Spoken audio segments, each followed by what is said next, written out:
Bonjour Eddie Plenel. Bonjour. Patron fondateur de Mediapart, vous publiez l'épreuve et la contre-épreuve de la Yougoslavie à l'Ukraine chez Stock. On va en parler. Festival pour la liberté de la presse samedi avec Mediapart. Vous diriez encore, Eddie Plenel, que la liberté de la presse aujourd'hui en France est vraiment menacée? Oui, elle est menacée par la concentration, par le poids des oligarques financiers sur les médias, par des conflits d'intérêts, par l'absence de régulation. Et donc, il faut la défendre, surtout dans le monde qui est le nôtre, un monde troublé, un monde où on a du mal à y voir clair. Il nous faut une presse indépendante. Sans presse indépendante, sans presse libre, et c'est le sens de ce festival populaire, entrée libre et gratuit toute la journée de samedi, eh bien, nous deviendrons peut-être aveugles ou borgnes. En tout cas, c'est un bien très précieux. Oui, et vous dites qu'il y a des médias aux mains d'oligarques, aux mains de milliardaires. Vous avez mis en cause, par exemple, CNews. Vous avez dit une chaîne à tendance fasciste, pratiquement. C'est ce que vous avez dit. Bien sûr, M. Bolloré est un homme richissime qui a fait sa fortune sur le dos, notamment des peuples africains. Mais il a aussi une idéologie et il veut faire de CNews l'équivalent de Fox News aux États-Unis. Ce sont des chaînes de haine, ce sont des chaînes xénophobes. Russia Today a été fermée, mais écoutez bien CNews, la propagande poutinienne, elle est sur CNews aujourd'hui. Oui, mais vous répondez quoi à Pascal Praud, qui est une des vedettes de cette chaîne, qui vous traite, je le cite, de tartuffe national? Je ne réponds pas à des imbécilités. C'est tout ce que vous avez à lui dire? Oui, je n'ai rien à dire à M. Praud. Oui, mais ça vous blesse, ça vous... Non, non. Nous ne faisons pas le même métier. Nous travaillons à Mediapart du côté des vérités de fait, du côté de l'information, du côté de l'enquête, des faits qui peuvent déranger, qui peuvent bousculer. Les personnes dont vous parlez sont du côté de l'opinion, y compris des pires. Et vous savez, parfois, l'ennemi de la vérité, ce n'est pas forcément le mensonge, ce sont les opinions. Les opinions qui veulent étouffer les vérités qui dérangent. Et c'est ce qu'ils font dans ces plateaux de talk-show où on blablate, et où on blablate, y compris, encore une fois, pour dire des opinions qui vont à l'encontre des droits fondamentaux, à l'encontre du respect de la personne humaine, à l'encontre du respect de la diversité humaine, de la diversité d'origine, d'apparence, de croyance. Bref, voilà, nous ne sommes pas du tout dans le même registre. Oui, et vous avez le sentiment qu'on essaie de vous faire taire, quelque part, quand on vous attaque non, de cette manière? moi, sincèrement, on ne m'attaque pas. On essaye d'attaquer Mediapart à travers ma personne. Il se trouve que moi, je suis dans le paysage depuis longtemps. J'ai eu 70 ans récemment. Mediapart va avoir 15 ans, mais j'ai toute une vie avant Mediapart. Et donc, comment essayer de décrédibiliser Mediapart, qui est inattaquable? Mediapart est totalement indépendant, n'a aucun fil à la patte, et l'équipe de Mediapart, récemment, toutes nos révélations récentes le prouvent encore, est inattaquable sur son travail. Et du coup, qu'est-ce qu'on essaye de faire? Eh bien, comme disait Richelieu, donnez-moi une ligne et je réussirai à pendre quelqu'un. On essaye d'attaquer Mediapart en essayant de créer des petites polémiques autour de ma personne qui sont sans intérêt et surtout sans fondement. Oui, dans ce livre, vous écrivez par exemple « La France de Nicolas Sarkozy a ajouté avec l'intervention en Libye à laquelle la Russie et la Chine ne s'étaient pas opposées le mensonge d'une guerre au motif inavoué car inavouable, dissimulant ses propres corruptions ». Qu'est-ce que vous vouliez dire? Bien, on est au cœur de comment nous avons une responsabilité dans les désordres du monde actuel. En l'occurrence, et Mediapart l'a révélé ces derniers jours, nous arrivons à la fin de cet immense scandale libyen que, vous savez, nous avons porté contre tous ces médias qui n'ont pas voulu croire nos révélations. Et ces faits, même la justice n'en aurait rien su si Mediapart n'avait pas existé. Nous avons mis au jour la corruption par une dictature d'une partie de la vie politique française, en l'occurrence du clan Sarkozy. Aujourd'hui, le dossier est bouclé. Aujourd'hui, même les témoins libyens confirment nos informations. Les démentis de Nicolas Sarkozy sont explosés façon puzzle, comme on disait dans les tontons flingueurs. Donc nous allons aller vers un procès de M. Sarkozy, son troisième. Je rappelle qu'il est mis en examen pour association de malfaiteurs dans cette affaire. Et peut-être faudrait-il, au moment où on veut défendre des principes face à un impérialisme agresseur dont nous allons parler, et une dictature, celle de M. Poutine, faudrait-il que nos autorités et le président français défendent des principes? Comment peut-on envoyer, pour représenter la France, aux obsèques du Premier ministre japonais, M. Abe, M. Sarkozy, 2 fois condamné, multi-mis en examen, au cœur d'une affaire de corruption qui scandalise tout le reste du monde, qui montre comment nous sommes aussi parfois des imposteurs. Nous n'avons pas de leçons à donner aux gens quand on voit une telle corruption au cœur de la vie politique française. Je suis totalement étonné que M. Macron continue à donner des missions officielles à M. Sarkozy. Oui. Vous dites dans ce livre que l'oligarchie poutinienne a bénéficié de vénalités pro-russes, y compris donc en France, et qu'il y a, on croit le comprendre, une sorte d'hypocrisie aujourd'hui à le dénoncer. Non, j'ai fait ce livre d'abord pour nous réveiller, pour nous dire que nous sommes concernés, que nous devons être aux côtés du peuple ukrainien et le soutenir, et y compris, il faut le soutenir militairement, car il faut arrêter cet impérialisme qui est celui d'une dictature, qui est un impérialisme identitaire, néo-fasciste dans son idéologie.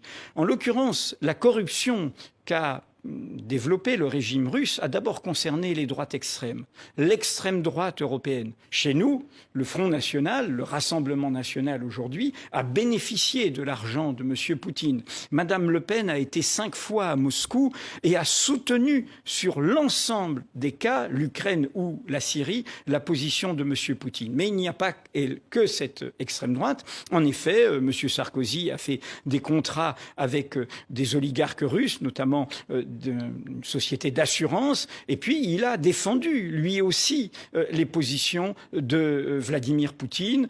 Il a dit qu'il avait le droit d'être une grande puissance, il a soutenu y compris le fait que c'était son ami. Mais pas seulement ça, et c'est ce qui a de dérangeant que j'ai voulu mettre sous les yeux de tout le monde pour comprendre l'aveuglement français. Vous savez, le représentant spécial de la France, nommé par M. Hollande, et qui a été maintenu en poste jusqu'à cette année, jusqu'à récemment par M. Macron, était Jean-Pierre Chevènement pour la Russie. Jean-Pierre Chevènement représentait auprès de Poutine la voix de la France. Et vous savez quoi ? Monsieur Chevènement, je rappelle toutes les citations, il a soutenu la politique de Poutine, il a soutenu l'annexion de la Crimée, il a considéré qu'au Donbass, il y avait des rattachistes qui avaient le droit de vouloir être rattachés à la Russie. Il a soutenu ce qui se passait en Syrie en considérant que c'était une bataille entre sunnites et chiites et qu'il n'y avait pas un peuple à défendre. Un jour, nous nous souviendrons de notre indifférence, de notre abstention vis-à-vis du peuple syrien, de sa révolte démocratique et de comment il a été massacré par, évidemment, le régime Assad, mais avec, depuis 2015, l'aide de Poutine. Nous nous souviendrons de cette histoire syrienne comme de notre guerre d'Espagne, comme le moment où, en n'étant pas au rendez-vous, en ne soutenant pas, en étant dans l'abstention, nous avons manqué à donner un coup d'arrêt à ce qui nous arrive aujourd'hui. Un nouvel impérialiste agresseur qui a l'idéologie de l'extrême droite et qui est une menace pour la paix du monde. Oui, c'est ce que dit Emmanuel Macron. Enfin, il dénonce l'impérialisme de Poutine. Il reprend vos mots, vous êtes d'accord avec lui ? Je me suis demandé en l'écoutant aux Nations Unies s'il n'avait pas lu ce livre. Parce qu'il dit aujourd'hui ce qu'il aurait dû dire beaucoup plus tôt. Vous savez, ce livre reprend en partie ce que j'ai défendu dans les colonnes de Mediapart dès l'invasion, dès le 24 février.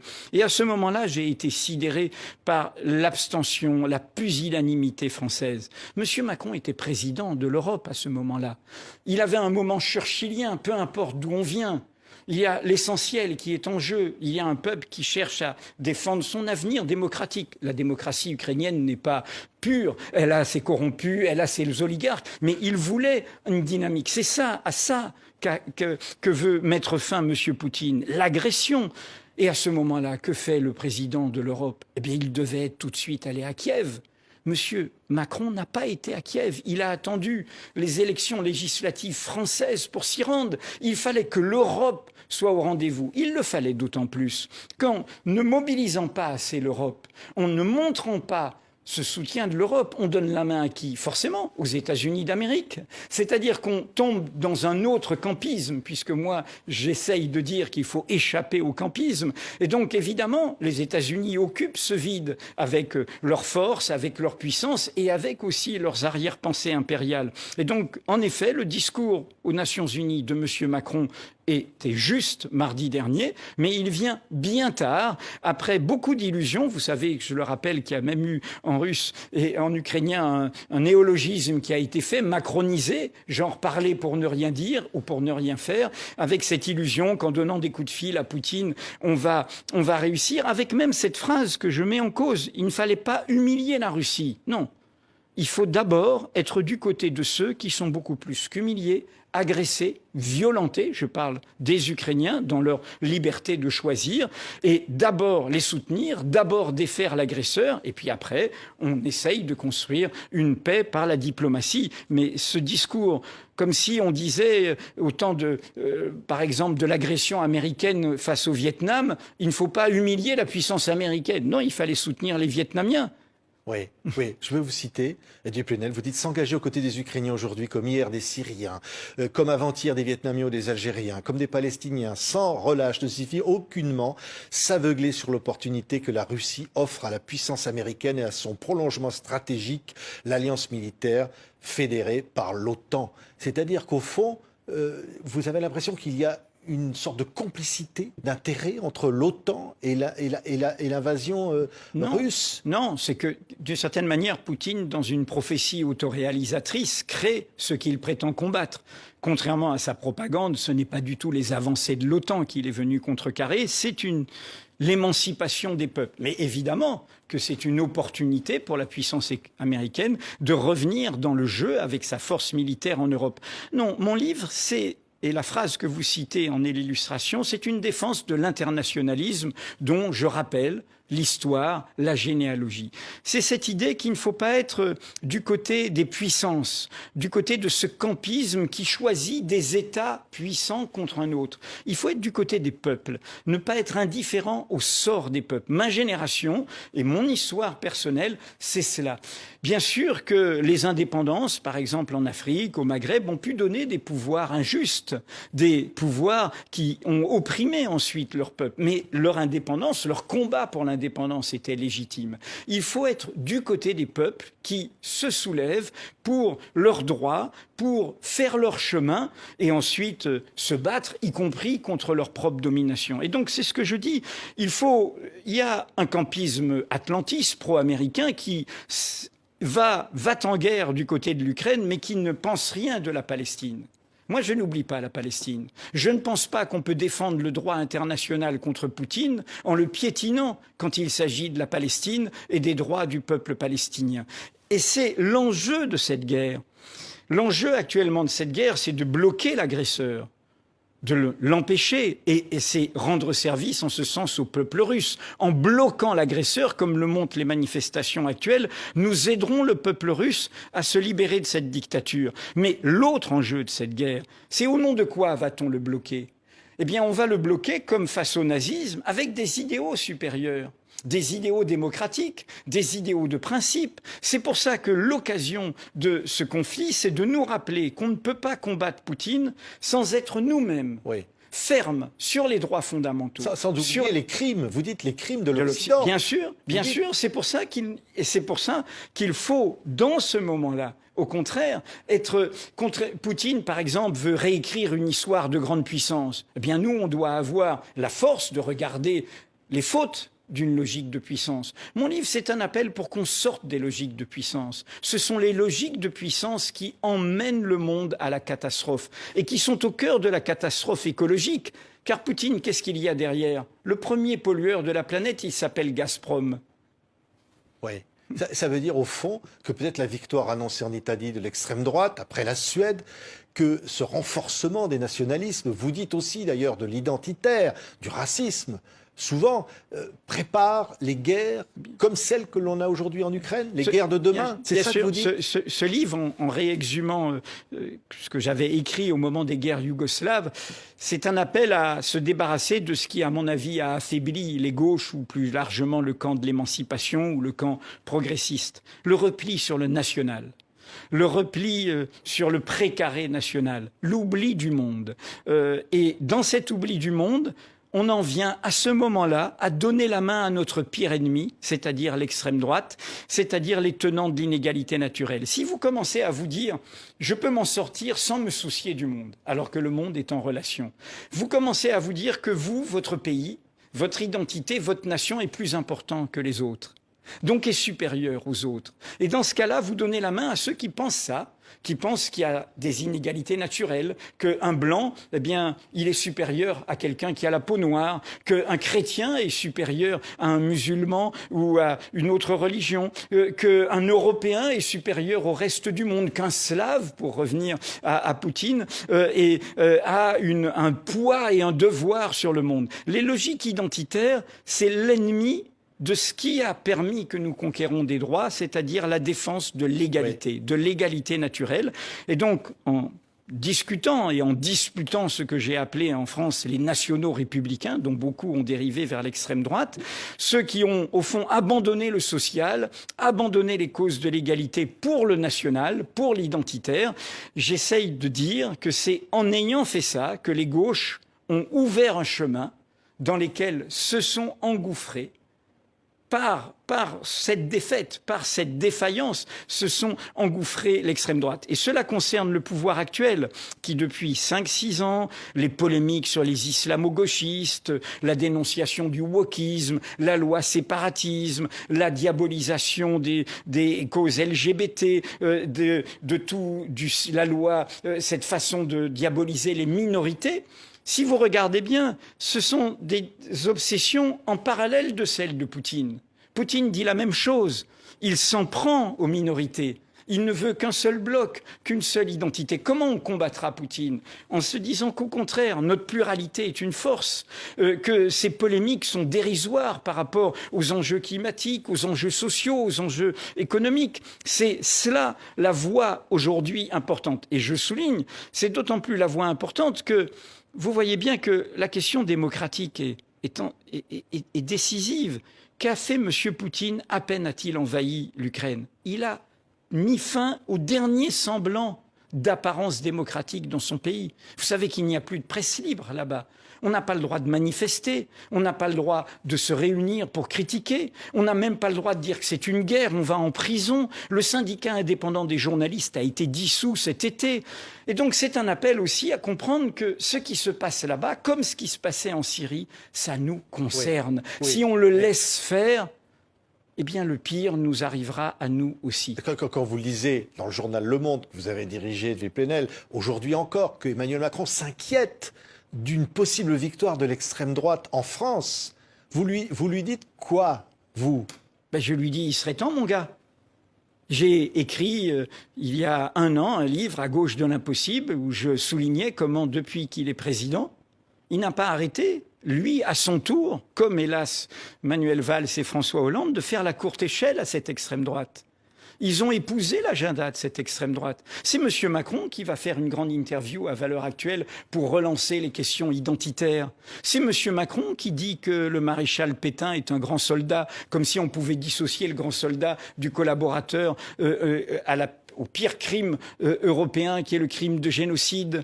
Et c'est comme cela que tout d'un coup, eh bien, la notabilisation de l'extrême droite se fait. Quand je vous parlais des médias, des oligarques, de la concentration, leur inaction permet qu'il y ait des médias de masse, des médias gratuits, qui sont des médias d'opinion. Pas des médias que vous achetez un média, vous achetez un journal, ça c'est votre choix. Mais si c'est gratuit et je branche ma télé et je peux avoir des télés de propagande, c'est eux qui ont permis ça. Et donc, il serait temps que M. Macron, dont je rappelle qu'il a été élu 2 fois par défaut, nous avons voté pour M. Macron, pas par conviction, oui, contre l'extrême droite. Et qu'a-t-il fait ? Quand ont arrivé les législatives, son camp a renvoyé tout le monde, blanc bonnet, bonnet blanc, à renvoyer extrême droite et extrême gauche, comme si la NUPS, du Parti socialiste aux écologistes, en passant par le mouvement de Jean-Luc Mélenchon, c'était l'extrême gauche. Jean-Luc Mélenchon a été ministre socialiste, ce n'est pas l'extrême gauche. Ils n'ont pas un couteau entre les dents, ils ne sont pas en train de vouloir brûler l'Élysée. Et donc tout ça est un scandale de considérer que l'extrême droite, je le redis, extrême droite, ce n'est pas un mot infamant, c'est dire il y a des gens qui ont toujours pensé qu'il y a l'inégalité naturelle. Nous, on pense depuis Jean-Jacques Rousseau, les démocrates, les républicains, qu'il y a une égalité naturelle. Oui. Nous naissons libres et égaux en droit. C'est ce que dit Emmanuel Macron. Non, mais entre ce qu'il dit... Il n'est pas d'extrême droite. Mais non, mais la question, je ne dis pas qu'il est d'extrême droite, je dis qu'il faut bien... Vous êtes élu en 2017 pour réduire l'extrême droite. 5 ans après, vous vous retrouvez comme jamais avec un groupe parlementaire d'extrême droite. Et avec un discours de votre propre formation politique qui renvoie votre opposition de gauche, démocratique, du côté de l'égalité, au même plan que l'extrême droite. Et vous vous étonnez que l'extrême droite se sente chez elle. Évidemment que c'est le résultat de votre politique. L'extrême droite n'arrive jamais naturellement. Elle arrive par la défaite, l'auto-défaite du camp progressiste, du camp de l'espérance, le fait que lui-même renonce à son imaginaire. Et donc, pour moi, il serait temps que M. Macron se réveille. De toute façon, il n'a qu'une chose à faire aujourd'hui. Il ne s'agit pas d'être réélu, il s'agit de défendre des principes. Mais allons jusqu'au bout. Quand on a à combattre l'extrême droite et qu'il y a un Parlement plus divers qui a été élu, l'Assemblée nationale, on ne le contourne pas. On joue avec ce Parlement, on travaille avec ce Parlement. On ne crée pas un Conseil national de la refondation dont on nomme les membres, dont on décide tout seul lors du jour, et excusez du peu, dont la première réunion se tient à huis clos. C'est une très vieille conquête démocratique que quand on débat de l'avenir d'un peuple, c'est transparent, c'est public, ce n'est pas à huis clos. Et donc vous voyez bien qu'il y a encore un peu d'effort à faire pour être radicalement démocrate, ce qui est la seule façon de combattre aussi bien M. Poutine que ses amis d'extrême droite en Europe. Vous citez beaucoup Gramsci, cette fameuse phrase, le vieux monde se meurt, je vous laisse finir. Le vieux monde se meurt et le nouveau monde tarde à naître, et dans cet intervalle surgissent les monstres, et nous en avons beaucoup sous les yeux par les temps qui courent. Mais il y a une autre phrase de Gramsci qui est au cœur de ce livre. C'est un texte de 1917, donc c'était la Première Guerre mondiale. « Je hais les indifférents. L'indifférence est le poids mort de l'histoire. » Et mon livre, c'est un appel à tous les citoyennes, citoyens, à secouer l'indifférence. L'indifférence pour le sort des autres. C'était la question des migrants, c'était la question des réfugiés, des exilés, des Syriens, c'est la question des Ukrainiens, du peuple russe opprimé. L'indifférence, secouer l'indifférence, c'est en se souciant du monde, du tout vivant, du tout monde, comme disait Édouard Glissant, qui m'accompagne dans ce livre, que nous nous sauverons nous-mêmes. Merci Elie Plenel. L'épreuve et la contre-épreuve de la Yougoslavie et l'Ukraine est publiée chez Stock. Merci d'avoir été notre invité aujourd'hui.